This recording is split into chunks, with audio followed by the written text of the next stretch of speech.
থেকে বেশি আনন্দ লাগছে যে এই নেতাকে দেখার পরে আমার চোখ থেকে অজরে পানি আমি ইচ্ছা আমার অজান আমি ইচ্ছা অজরে আমার চোখে পানি আমি বিগত দিন অনেক বঞ্চনা আমি 5-6টা মামলা এখনও এখনও 3টা মামলা চালাইতেছি 6টা মামলার আসামি আমি এবং মামলা এখনও চলতেছে সীমাহীন আমার উপর অত্যাচার হয়েছে কুকুর কীভাবে মানুষে কুকুরে যেভাবে মারে একটা কুকুর পাগল হয়ে গেলে যেভাবে মারে আওয়ামী লীগ আমার উপরে এইভাবে অত্যাচার করে।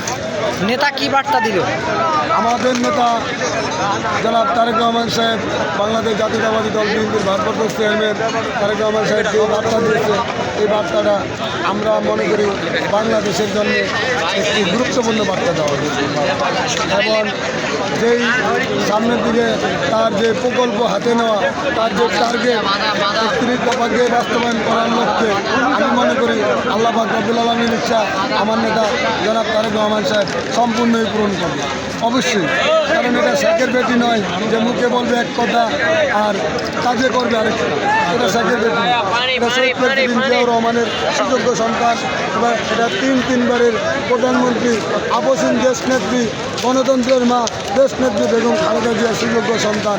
ওনার মুখের কথা লড়বে না। আপনি কত কিলো সাইকেল চালিয়ে এসেছেন?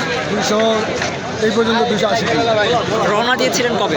আমি রওনা দিয়েছি গত পরশু দিন দুপুর 1টার দিকে রওনা দিয়েছি গত পরশু দিন। এর মধ্যে কি লঞ্চে উঠছিলেন বা অন্য কোনো যানবাহনে উঠছেন নাকি সাইকেল? শুধু যানবাহন ওই যে পদ্মা সেতুতে আমাকে পার করতে দেয় না, ওই পদ্মা সেতুর ওই পার থেকে এই পারে সাইকেল নিয়ে আসার কারণ কি? আমাদের ভোলার থেকে ফিরে যাই।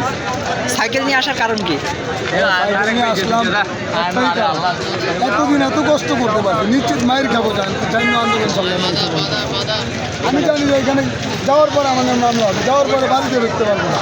এই যে প্রোগ্রামে যাওয়ার পরে ঢাকা বরিশাল ভোলা সকল প্রোগ্রামে অংশগ্রহণ করবো নিশ্চিত জানতাম যে বাড়িতে আসার পরে ঘরে ঘুমাইতে পারবো না। তারপরও বাড়িতে আসার পরে ঘরে ঘুমাইতে পারবো না। তারপরে কি আমরা আন্দোলন সংগ্রামে অংশগ্রহণ করবো। এখন তো আমাদের কোনো ঝামেলা না।